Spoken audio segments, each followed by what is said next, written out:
guys, everybody good? Yes. All right, Coach. Extremely excited about the Crimson Standard, this 10-year initiative and plan that I feel is going to be a tremendous asset for us moving forward.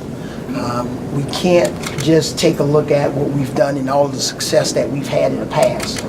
We have to think about the future of our program.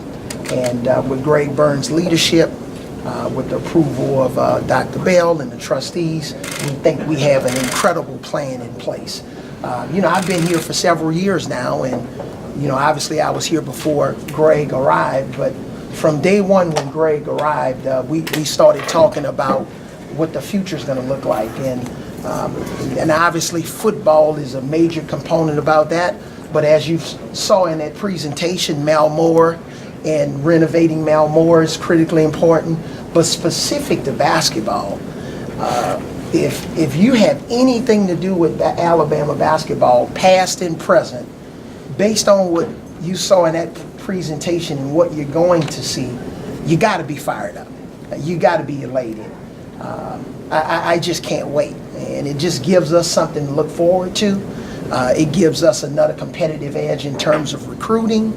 It gives us another edge in terms of fan experience, and as you guys know, coming from the NBA, that's something that's big in professional sports, and we got to continue to grow in that area here at the University of Alabama. But just in terms of our student welfare, it just takes us to a whole nother level, and I'm just really thrilled about it.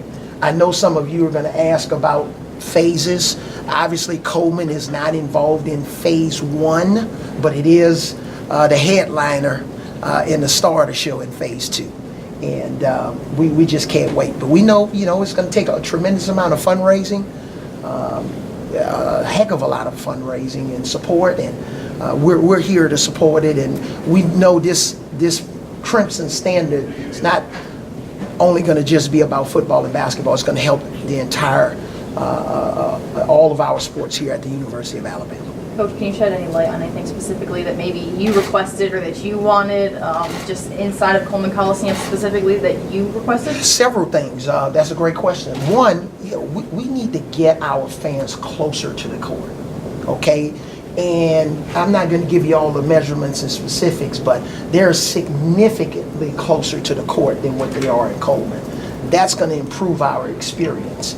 Our fans are going to be more on top of the game, and it's going to be a place where our opponents are not going to want to come and play because of how loud Coleman's going to be. Our students are going to be right on top of the action, and we know students make a lot of noise, and they get fired up. And just from what we did before I arrived to where our student section is now has significantly improved Coleman. But you talking about our season ticket holders and fans want to have a high level experience, and where I come from, clubs and high levels of food and different beverages that they like to drink. I'll just leave it at that. It helps that experience get to an elite level, and that's what we're trying to do. We're a good basketball team now. Obviously Coleman is sufficient for right now, but we're trying to go to elite. We have an elite recruiting class consistently here at Alabama. We have elite scheduling now, non-conference. The last phase of it now is having an elite building to play in, and what you saw on that video, I think we're going to get that accomplished.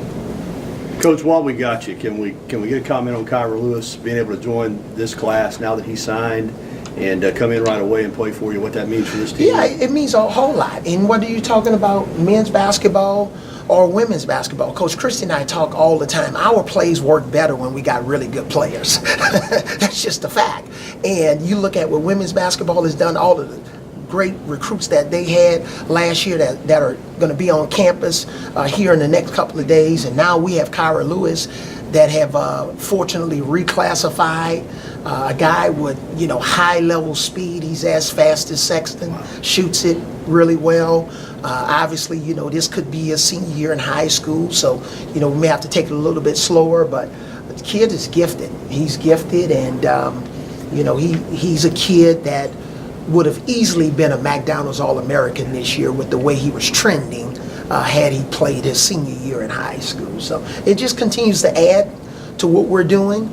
But as just like I said prior to last year, it's not going to be just about Kyra Lewis, but the players that are returning.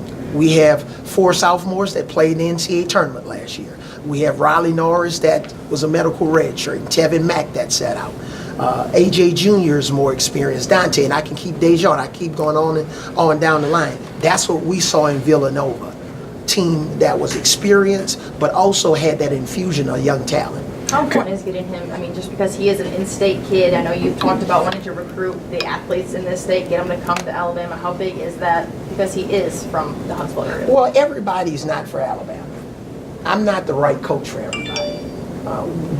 We have a significant accountability model here. So the right kids, whether they're in-state or out-of-state, we want to get the right kids with the right DNA that have a high standard, that want to be a part of something special. And he's an in-state kid that checked all the boxes, and that's why we recruited him so hard. And that's why he was a kid that we identified from the first moment I was here on campus, that he had the ability to come in to our program and perform well academically and athletically and represent us like the rest of our players does at a high level in the community.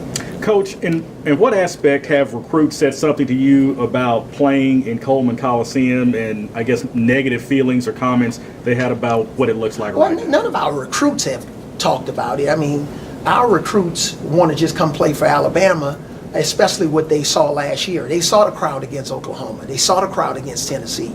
They saw the crowd against our in-state rival.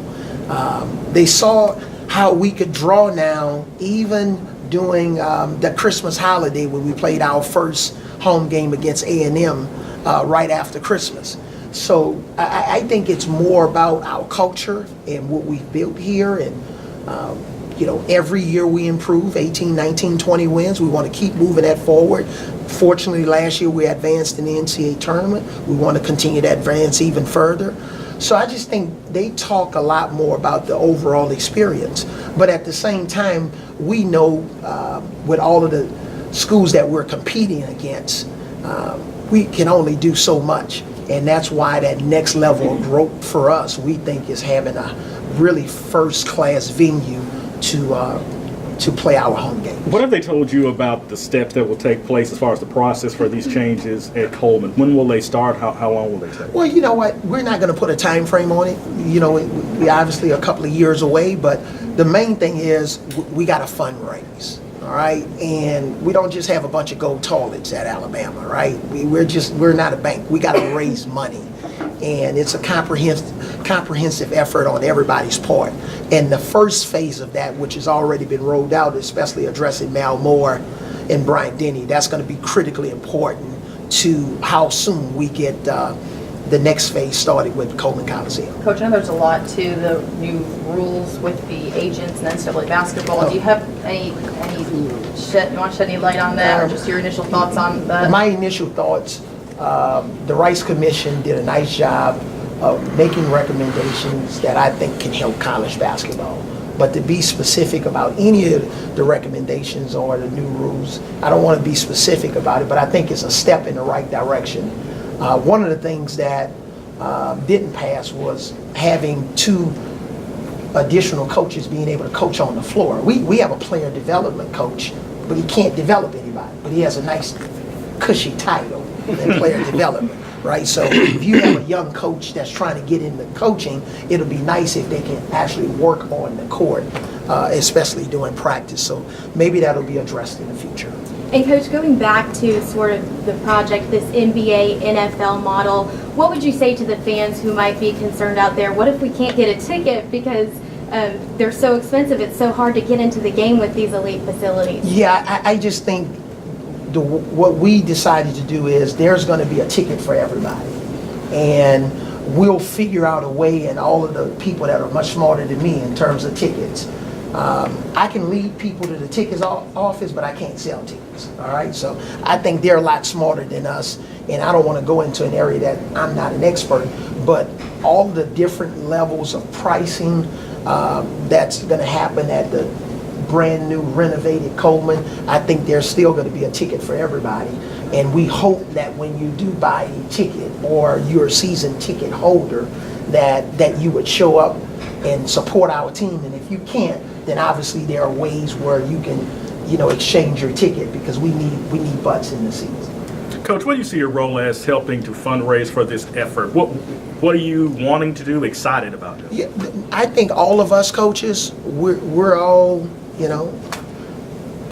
salesmen and fundraisers. So I just think it's not just about coaching on the collegiate level, maybe on the professional level, but we wear a lot of different hats.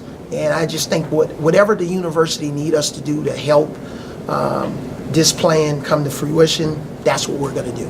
And it's a great vision, it's a great plan, and I just know all of our sports, for the most part, are going to be directly and indirectly affected. And we had a head coaches meeting, and I think all of our coaches are fired up.